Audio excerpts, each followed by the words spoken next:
we're all seeking to change the name of the road to any name that does not contain the pejorative reference of Jim Crow. We recognize that there is some opposition to our request. We recognize that there are legitimate values on, well, say, both sides of this issue. The objections primarily are that this appears to be some kind of an attempt at cancel culture or to damage the mining history or detract the mining history of Sierra County.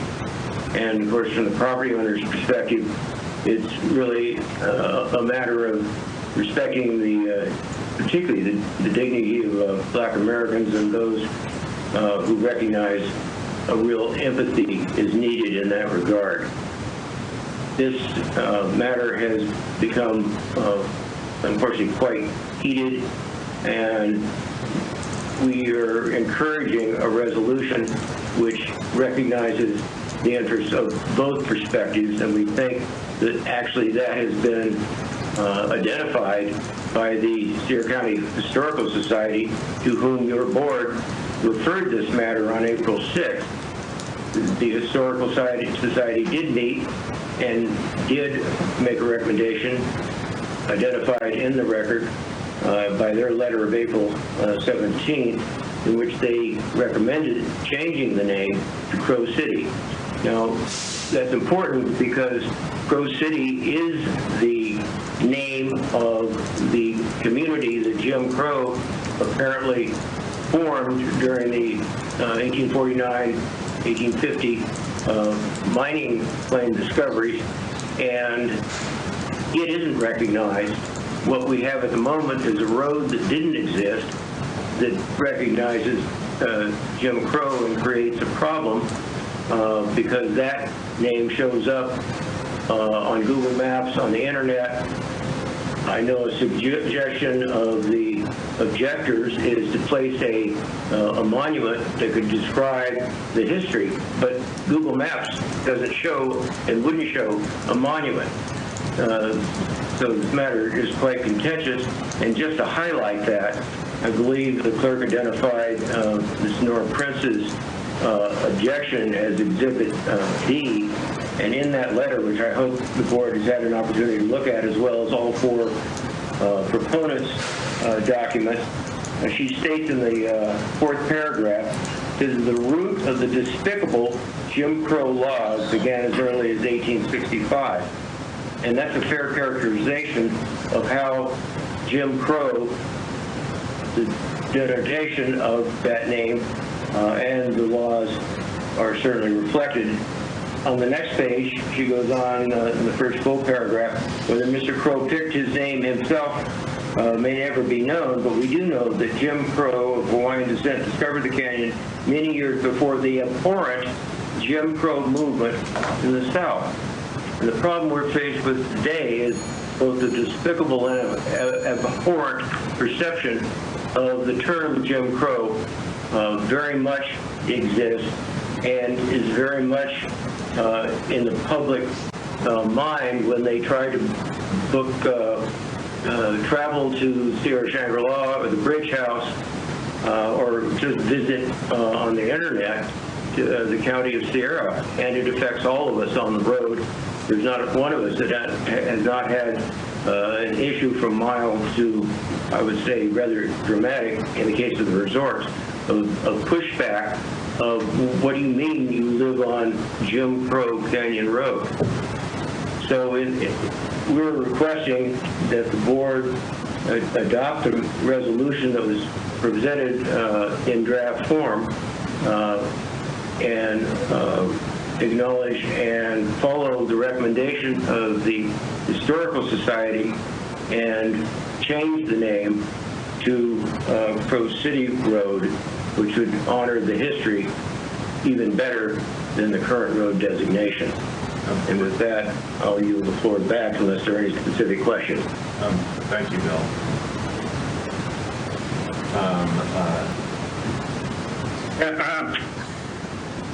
I've done quite a bit of review of this issue, particularly involving Jim Crow, and I certainly understand the problem that the persons who live on that road have with the present name.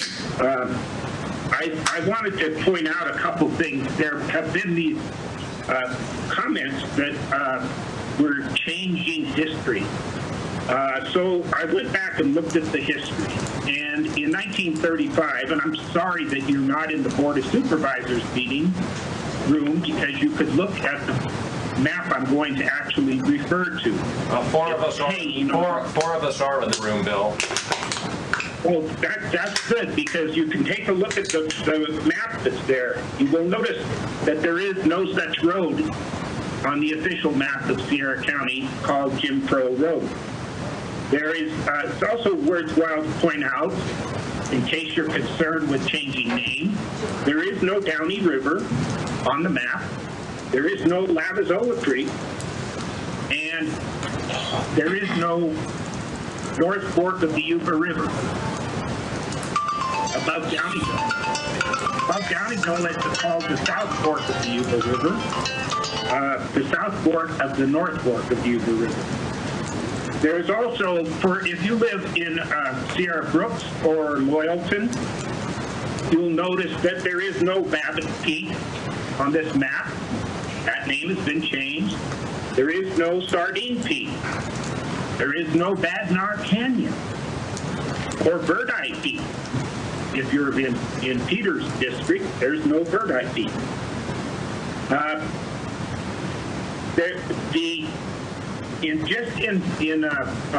As to road changes, just in Mr. Rowan's district, of which I live in, thankfully, fairly recently we've changed the name of Henry Doda Road to West Willow Road as we have been gentrified in Sierraville. We took Barrington Road, which was named after the constructors and operators of the Sierraville Lumber Company for Lloyd and Dick Barrington. 2.5 minutes. And ran that sawmill. That's now changed to Wilson Road, and even Tim Beals doesn't know how that happened.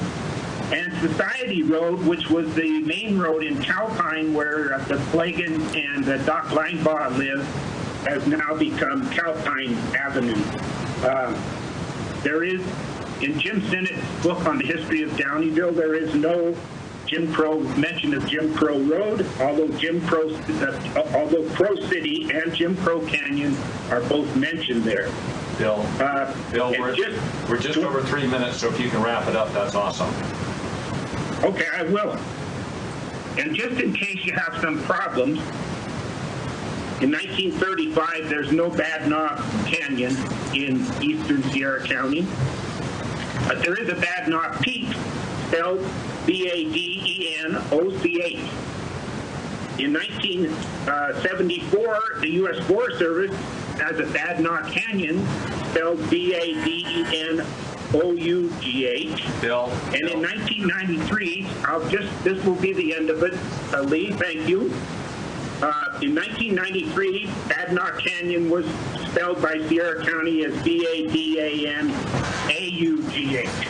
So there's 3 spellings of the same thing, and there was no Bad Knob, there was no Babbitt Peak, Bird Eye Peak, Sardine Peak, or North Fork of the Yuba River in 1935. Thanks, Bill. At no time did Jim Crow Road ever exist historically up to whenever it was put on recently by Sierra County. Okay. Thank you. Thank you. And Lee, I would like to come back and talk about the whole idea of name changes if I get a chance to speak again. Thank you. Thank you. Okay. Good morning. Betsy Matheson, Sierra City. As you know, our county's economy relies heavily on tourists. I used to be one there myself. During my 45-year association with Sierra County, when I became aware that we had a county road named Jim Crow, I thought it unfortunate, but put it out of my mind. Now the significance of the name is widely known. The name Jim Crow is offensive, hurtful, and threatening. Tourists come to Sierra County for relaxation and recreation. They don't have our insider knowledge of the history of the name Jim Crow Road. Perception, optics, first impressions are all important. The name Jim Crow Road does not endear us to tourists. History buffs and historic preservationists, of which I am one, are often resistant to change. To educate us about our past, they put up plaques to describe historical events and people. In this case, the need for change is great, even recognized by the history buffs. And no explanatory plaque could be adequate if the name were to remain as it is today. I hope the Sierra County Historical Society's recommendation to change the name of the road is adopted.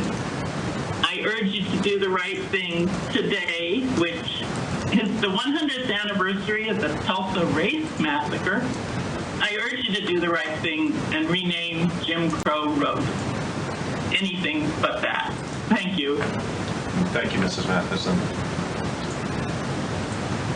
Yeah, again, I just wanted to piggyback on both the other speakers, all three of the other speakers, especially Bill Pengen, because we all have property and have had our primary residence for many years on this road.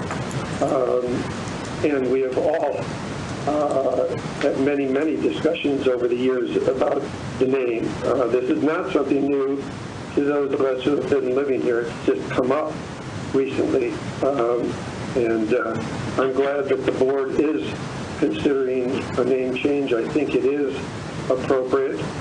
And I think that all of the property owners are cognizant and aware of and in support of continuing the historical perspective of the canyon, the creek, and even the road name. So I think that the recommendation by the Historical Society for the name of Crow City is very appropriate, Crow City Road. If anybody's been up there lately, on the Smith property, you'll see the old sign on the garage of Bill Smith's property, actually it's now Cliff Smith. It's very faded. It says something to the effect of Crow City Population 4. It's quite endearing to everybody who lives on that canyon. But anyhow, that's my extent of it. I've already presented to the board on the May 4th meeting my support of the name change, and I just want to, again, reinforce that. And that's it. Thank you. Thank you, Jim. Hello? Yes, we're here. Go ahead. Yes, I was calling long distance to give an opinion on the name change to the Crow City Road. I think that sounds like a good name. I am for changing the name of it just for positivity to outsiders for Sierra County. And my sister and I thought of Shangri-La Road, but we would vote for a name change anyway, for the positivity side of it. Thank you. While not mandatory, could we get your name for the record if you're willing? Shangri-La Road? Your name. Oh, my name's Julia Wiseman. Okay. So I did live in Downeyville, but I've moved. So. Okay. But I'm for the name change. All right. Thank you. Thank you. Bye. Bye-bye. Anyone else? Paul Gutman's response. I know it's in the public record, but it was added late, so if you've not had a chance to read that, please read that before you make a decision. I am in favor of changing the name. And Paul's point is that if this name of this person was Adolf Hitler, we would not even be having a discussion about this. So offensive. Okay, so please consider that when you make your decision about changing the name. I favor for Crow City Road. Thank you. Thanks, Cindy. Any other speakers? PNS Data Center? That's how the name pops up, sorry. Yes, I'm a visitor. I'm a visitor from Minneapolis, and during the last year, we've experienced the issue of Black Lives Matter, and here this kind of relates to this that I guess we're all white here, aren't we? And how do you address this issue of these people who have been suppressed to a certain degree? And I think that's part of the issue that we're dealing with here. Is, how do we deal with the puzzle of people wanting to live better lives? It reminds me of an article in newspaper in Arizona. It's called Ask a Mexican. Here we can't ask a black person because we don't have anybody here to talk about it. But I guess we just have to kind of puzzle as to ask, what it is that we can do that moves our society forward here, and I think this is part of it. Lee, can you let me just go on a little more about the history? Do you want me to mute him? If no one else wants to talk. I will ask my constituents if they're willing to give you 3 more minutes, Bill. Go ahead, Bill. Yep. I did a review of Jim Sinnett's book on Downeyville, which was published in 1975, the first time, and there's no mention of Jim Crow Road. He does talk about Jim Crow City, about Crow City, and it was a combination of a gathering of the South Pacific Islanders and the Hawaiians, and he was a little upset at it. I think they did. Downey was a little upset about it because I think he found out that the Hawaiians were better miners than he was. But there is, then in 1991, the book was reprinted, and again, there's no discussion whatsoever of, there's a lot of discussion of Jim Crow Canyon and Crow City, but no discussion of, and Shangri-La and the Tut Hill House over Jim Crow Canyon, and that was published in 1991. So I'm not sure when this road came into existence, but it's fairly recently. And one of the interesting things about history, and I'd like to mention the French historian Marc Bloch, who used the changes in names that he was a medievalist, to trace the movement of people. And as an example, in France, Normandy is not a Roman name. So he could tell by just name changes, and we've gone through probably hundreds of name changes right in Sierra County. I just gave you a whole list of them, including physical things, which Sierra County doesn't have any control over, but the Forest Service and the federal government does, and they have changed any number of name changes. But whether you're on the east side or the west side, names are changing, and that's probably a good thing because it allows us to see how the history is moving on. And this one particularly because it has a negative connotation. And by identifying Crow City, you actually are identifying a historical site. Thank you. Thank you, Bill. Okay, any other speakers? Yeah, this is Corey Peterman. Can I add on to Bill's comments, possibly? Good morning, Mr. Peterman from Italy. Go ahead. Yeah, it's good evening here, actually.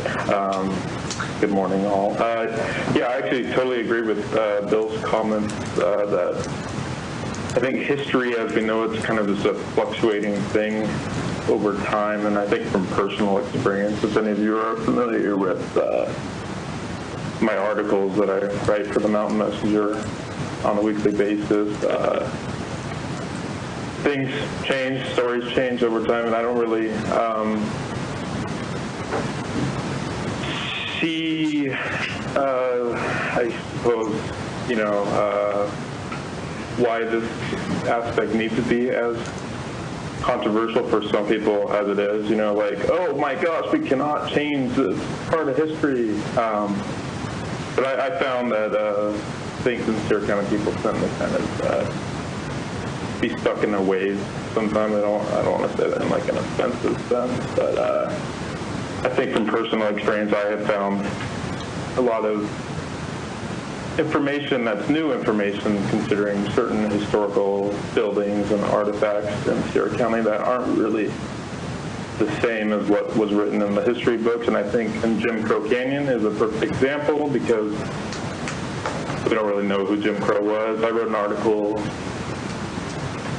about him back in August, I think, and even the early mentions of him in newspapers, some say he was a renegade American, which means he could have been a white guy. Most things say he was Kanaka, the Kanaka man. So I think all in all, as Lee originally pointed out, the issue isn't if his name was Bob Crow or Steve Crow. I think Crow City, in my opinion, Crow City Road is a perfect way to recognize the guy and recognize the historical location. And I think it's okay to move forward with it. Thank you. Thank you, Corey. Stay safe and hope to see you soon. Anyone else who wishes to speak?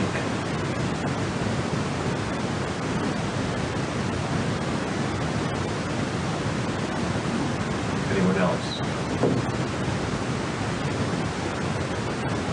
Okay, with the clerk not seeing anyone else who wishes to speak and not hearing anyone, we are going to close this public hearing. So thank you to all that spoke.